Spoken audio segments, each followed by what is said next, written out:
Hello and welcome to Let's Talk Bourchier, a podcast where we delve into the ins and outs about our school and wider community. I'm Tommy Hueston and we are joined with... Nicholas Damien, Mason McDonald. And today we are joined with a very special guest. Drum roll please.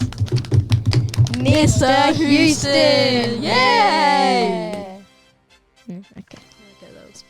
How are you today? Today, I'm actually very tired. I think the weekend just gone before, lots of things were happening and I'm still trying to get some sleep and catch up. So very tired, but a little bit happier after coming and sitting with you three. Could you tell us a little bit about yourself? A little bit about myself. So my name's Dwayne Hueston. I have a wife whose name's Erin and three boys, Archer, Chase and Tommy.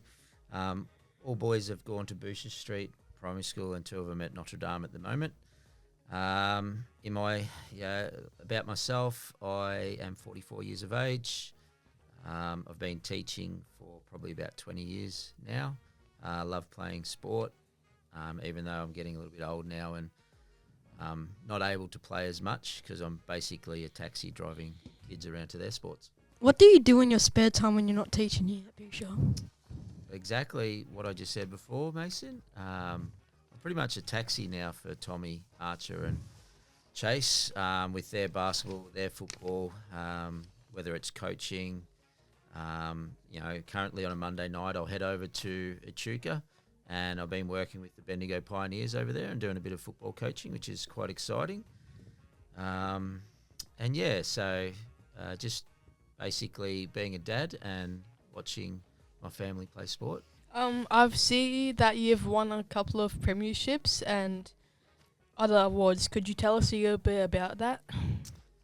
Yes, I've won one premiership playing football, and that came probably when I was about the age of 33, 34, so it took a long time. Lost a lot of them as well. That was one of those things where you might have thought it would never happen, but we were very lucky and fortunate that it did. We had a very good team that year. And other awards that I might have won in the past are best and fairest at clubs. I more just love playing the sport for being part of a team and meeting new people and meeting new friends across the journey. Yeah. Okay. Being a primary school teacher, we're curious to hear about your primary school days. Yeah, so in my primary school days, I went to St. George's Road Primary School. Very different to primary school now. Every morning we would do morning fitness, so that meant that we would actually leave the school grounds and would run around the block. And every morning everyone did it. No one chose not to. It was just part of the day. And then when we came back in, we'd have skipping ropes and other games being played, and that would normally happen every morning from about 9 o'clock to 10 o'clock at St. George's Road. I was very lucky. I had a Year 6 teacher who loved his sport as well, so I think nearly every day in the afternoon we would be playing a game. So I think that's where a love of the sport come from, and trying to be outside and active and moving a lot. So why did you start teaching here at Bourchier? I can probably go back to why I started teaching in general. I was currently in Melbourne, and I was playing football down in Melbourne. And at that stage, I finished my course and had no work at that time. And my old Year 12 teacher, Mr. Reynoldsson, who was actually our football coach as well, he got me work at Orvale Primary School as an ES staff member, and I was working there. And from there, spent the year there, and then the principal sort of asked, what would you like to do going forward? And I said, well, a career in teaching looks like it's all right. And he was friends with the head of Bendigo Uni at that stage, so I was able to get into university as a mature age student, sort of a roundabout way. What's the most memorable moment in your teaching career? It'd have to be a lot of the school camps. I reckon the school camps are one of the best things about teaching. You get to see the kids in a different environment, sometimes in different challenging environments as well. But I've been lucky enough to go on surfing camps. A Year 6 leadership camp a couple of years ago was one of the best camps I've been on, and also Canberra camp. That's probably the memorable moments would be coming from camps where the kids are doing certain things or having fun and just mucking around. Is there any funny stories from your teaching career?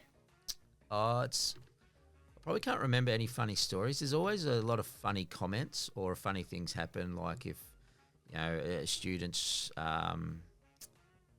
sitting there and they kick the basketball from one end of the court to the other and it goes in. I've seen that happen before. So just a lot of trick shots like that.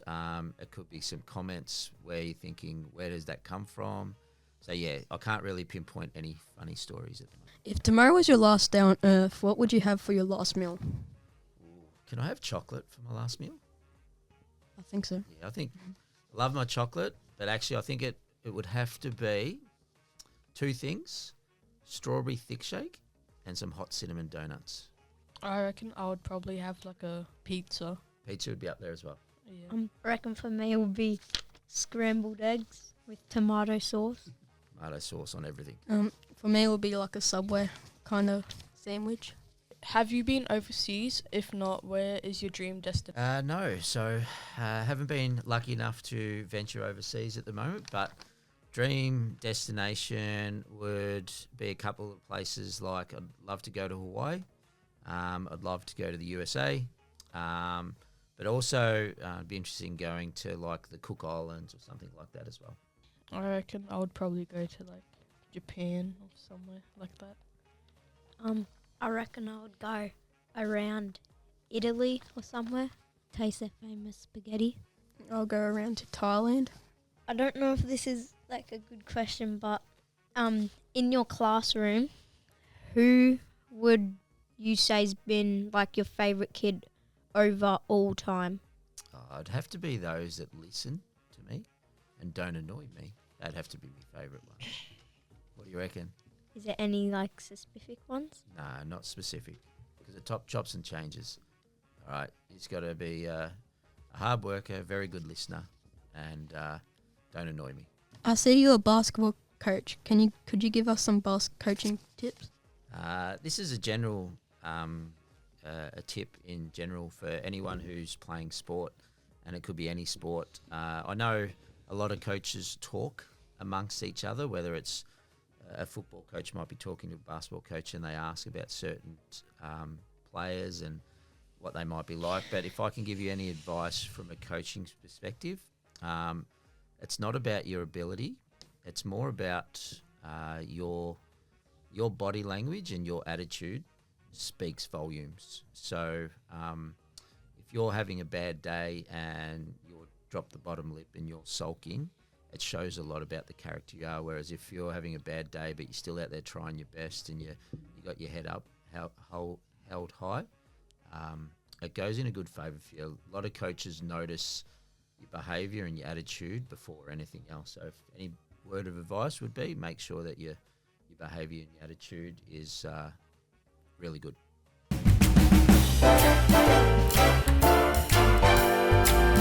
Now we're going to be doing a quiz break. Could everyone show me your buzzers, starting from Nick and ending at Mason? Nicholas. Dwayne. Tommy. Mason. Okay, so this quiz, so the topic is sport, since everyone is really passionate about sports here. First question, what does the NBA stand for? Mason. Tommy. Oh, I did hear you hit your buzzer first, Tommy. Oh yeah. It stands for National Basketball Association. 1 point to Tommy. Okay, next question. What sport is played where a shuttlecock is used? Nicholas. Nick. I don't know. That's that. Tommy. Tommy. Is it hockey? No. Dwayne. Yeah. Tommy. Badminton. 1 point to Mr. Hueston. Wait, what's a Wait, what was it again? Too late, I won. Called a shuttlecock.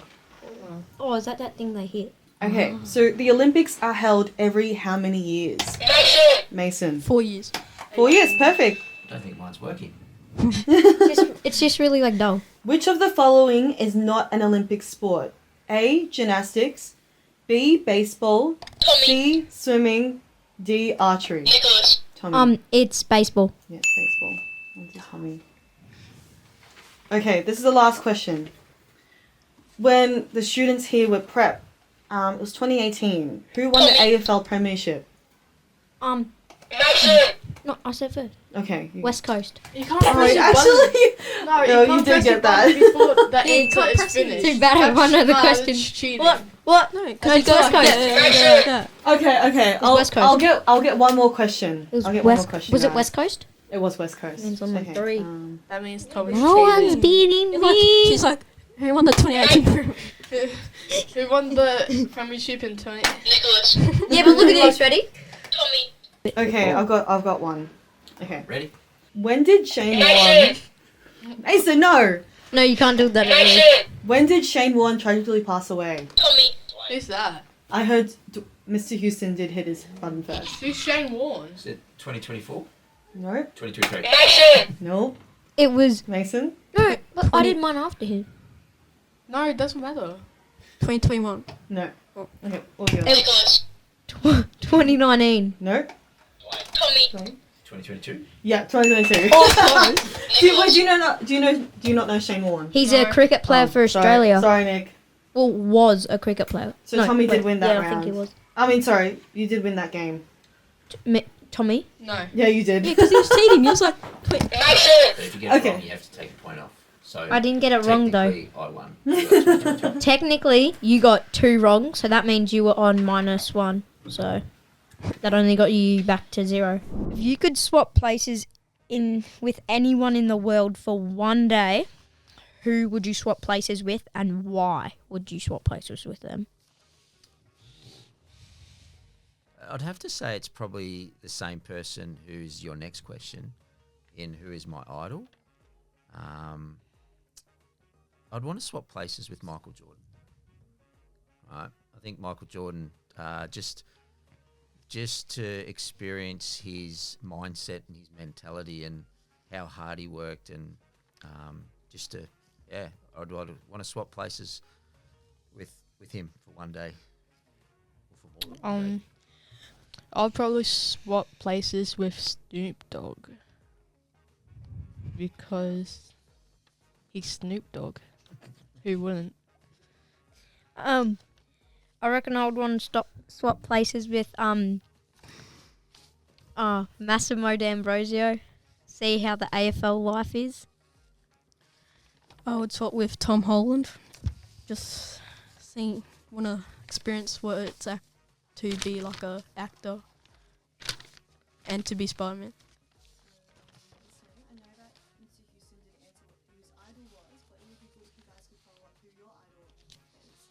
Mine will probably be Kobe Bryant. Just seems like a nice guy with nice mentality and never gives up.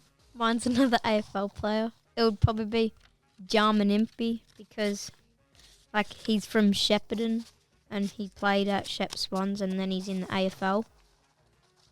I thought you were going to say me. I don't want to be playing GVL for the rest of my life. My idol is Chewbacca because he is tall, like me. He's exactly like me. Tall, handsome, and everything else. Handsome. Yeah. Okay. Do you have any questions for us? Yeah. How have you found this experience? Like being in the podcast room and coming up with questions. How have you found it? I reckon I found it pretty good. I got to learn a couple good more things about my dad. So, like, I get to know where he wants to go for his dream vacation, what his favourite meals are and that. So it's a good idea you start saving some money and buy me a ticket to go there. Yep, and I'll come with you. I like this room because we get to know about more teachers at Bourchier, and it just seems like a nice room to cooperate. That brings us to the end of our podcast. Thank you, Mr. Hueston, for joining us today. Anytime. End of podcast. Nick, you're supposed to tell us.